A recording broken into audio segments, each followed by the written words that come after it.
Good morning, everybody. Day 6. We are in Dinosaur Valley State Park this morning. We will be leaving here this afternoon, but we thought we'd get out early this morning and check out some of the trails. Hopefully, some of them are open. They had everything closed yesterday, and you couldn't go to the river to see the dinosaur tracks, which is why we're here. Yeah. So anyhow, we're gonna go over to the main entrance. They have a little museum there, and we're gonna check that out. But all right, day 6. So Shannon and I were walking down the road, and we saw up in the distance a dinosaur. Ooh, it's so scary. That is the dinosaur that is up at the entrance there with the gift shop. We are just kind of walking around today. We're gonna go check out the museum, which is at the entrance of the park. Because we thought, well, if they've closed the trails and everything, not much we can do but just kind of take advantage of what's available to us. So that's what we're doing. All right, so up here at the entrance, I think this is a replica, but this is what you would see if we were able to get down to the river. To see the tracks. But these giant tracks right here is the bigger dinosaur, and then this is the carnivore dinosaur. And what they think happened was these were chasing, this one was chasing this one. That's what they're saying they see in the riverbed. That's what it appears to have been happening. But anyhow, it's kind of cool that they did this up here since we can't get to the river today. But anyhow, it says the Dinosaur Valley track impressions were made on broad, shallow tidal flats consisting of sticky, limey mud. Through the action of tides, the imprints slowly filled with clay and silt particles. The filler sediments were a different riverborne material brought down from the upland areas. The track layer became a hard limestone. The filler layer became either a soft shell or a brittle rock called lime marl. All right, so inside the main office, they'd have a little museum that cool photos. So this is what they think happened. The Aracanthosaurus and the Pleurocoelus.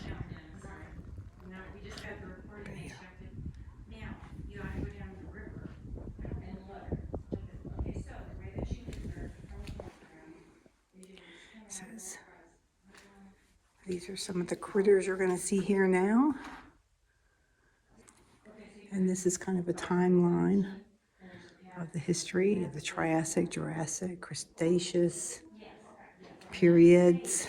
These are the Texas dinosaurs. Very cool.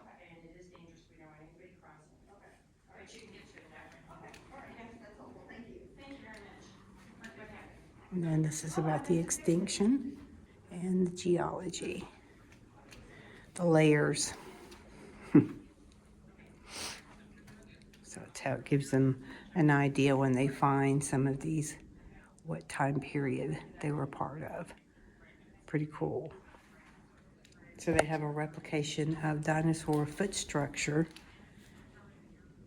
here, and then you can see this was the carnivore foot structure, and over here is the sauropod, much bigger foot impression, and you can see the impression it would make in the mud, and the large impressions that are made by the sauropod. Look at that. Pretty cool. Yep. So as you can see in the mural, here's what they think was happening in the river. This one was chasing the bigger one. This was the carnivore. And that's what they think was happening with the footprints in the riverbed. Yeah, pretty cool. All right. So then here are some murals that talk about the track impressions. They were made on broad, shallow tidal flats consisting of sticky, limey mud through the actions of tides. The imprint slowly filled with clay and silt. And that is how they became imprinted. The track layer became a hard limestone. Over time, erosion removed the softer filler layer, exposing molds of the animal's feet. So just the natural occurring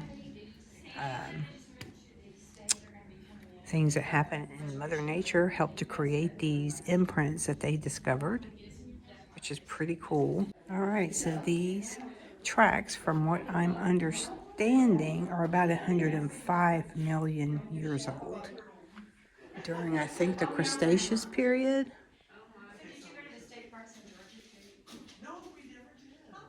Pretty cool. Oh, you pick which one you want. Mm-hmm.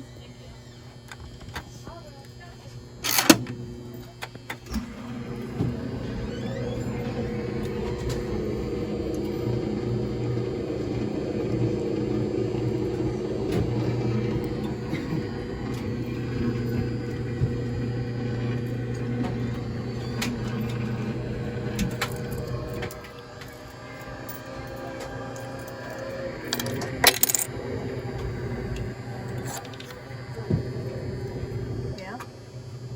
Cool. All right, so this is the Blue Hole, and we think it's where people come to swim. But anyhow, there's some marquees here. And then down here, it looks like there's a trail that runs along here. All right. Wow, but this is the second fastest flowing river in the state of Texas. And we were warned, even though it looks like it's slow moving, it has a very strong current. And when it's this high, they recommend highly that you do not get in this river. In 2009, scientists mapped hundreds of dinosaur tracks along this stretch of the Paluxy River. And when the river's down, this is what you can see, and you can go down there and walk across it. Because of all of the rains Texas has been experiencing, everything is pretty much covered in water. And from what Shannon just said, she told me that she just read, this area is protected. It usually has the most water, which protects the tracks from being exposed to freezing weather, extreme heat. Freeze-thaw damage, yeah. All right, so we think that this is a path down to the river that's okay for us to take. It's not blocked off. And we were told that we could take these paved paths to the river, but just not to get in the river. So we're going to go down this paved path and see what we see. So this is the staircase, and Shannon's already down there. It's kind of a little bit of a winding staircase to get down. Then you're there. All right, so we are down at the river. Sure wish we could do some exploring down here, but yeah, it's too dangerous, and they do not want you down into the river, which from what I understand, you have to cross it to see the tracks. Yeah, somewhere up here. So we're not going to do that. I think that's raccoon tracks. Yeah, something. So anyhow, about the only prints we're seeing right now are, we think, maybe raccoon and deer through here in the mud. So, all right, yeah, we'll take it. It's the tracks we're going to get today, but yeah, cool area. Sorry we're going to have to miss it, but we are. So, all right, so Shannon found out that these trees through here, they're kind of cool. They're short. They smell really good. They're actually really dense. Are called ash juniper. Yeah, it is a dense group of trees in here. Read back there that they used them during for moonshine stills, because they could hide them easily in this. Oh yeah, okay. All right, so this is a paved trail that runs by the river where you can hear that water running. And I think quite possibly you might be able to look across, see some of the areas that are exposed over here. So we'll check that out when we get down here. Maybe we'll get to see something. But you are supposed to be able to rock hop or walk across over the rocks and the boulders to get to the other side. But because the water's so high, we can't do that. Gorgeous. Yeah, look how rapid this water is. There's a path on the other side over there. I can see it. Oh well, we tried, right? Yeah, that's what I'm thinking too, yeah. There's just so much water going through here right now. You can't do this. And this is one of their controlled burns right here. Wow. Looks like they burned down all of this grass that was growing in here.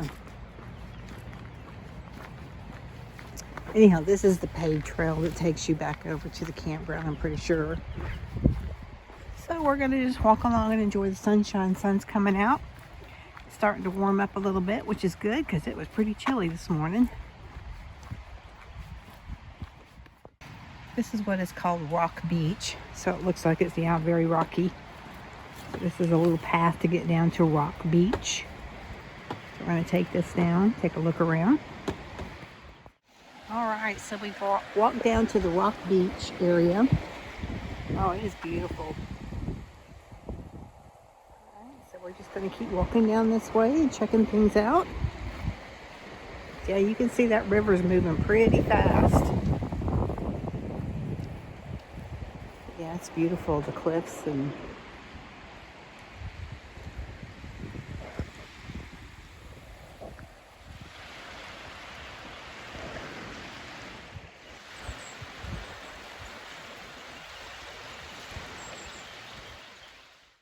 so this is part of the footpath. It's paved. Okay. It's called the Paluxy River Trail, as Shannon said. Runs around the edge of the lake, or I'm sorry, the river, and then also around the campground as well. So if you're camping, you can catch this and go all around the river area. And there's like little access points off of the trail to get down to the river. So it's kind of a pretty trail. It's very well shaded. All these trees. Smells good. Smells good. It's like beautiful today now. I think the weather's perfect. I don't know what the temperature is. I would say in the 50s. And sun is shining. Gorgeous. So we have about a little less than an hour left that we can hang out at the site. So we figured we would have our lunch. Right, which is basically clearing out the cooler or the fridge. Yeah, eating up some leftover stuff. But we did get to explore a little bit at Dinosaur Valley State Park. We did not get to see the tracks, but the sun is out. Not complaining. Not complaining.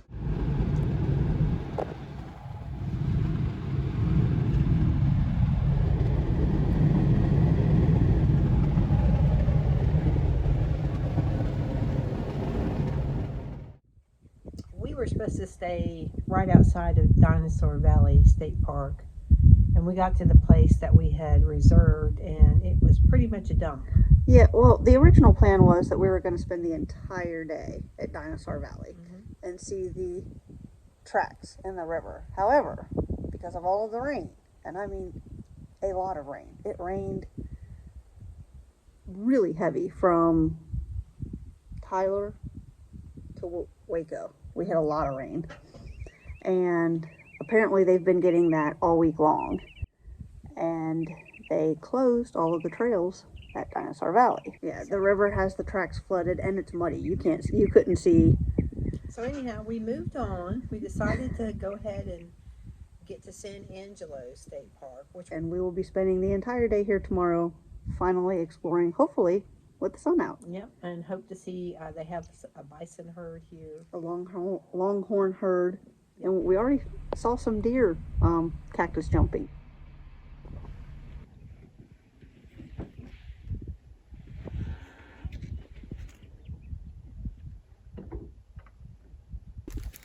All right, Karen, what do we got? I got tacos. Tacos and a view.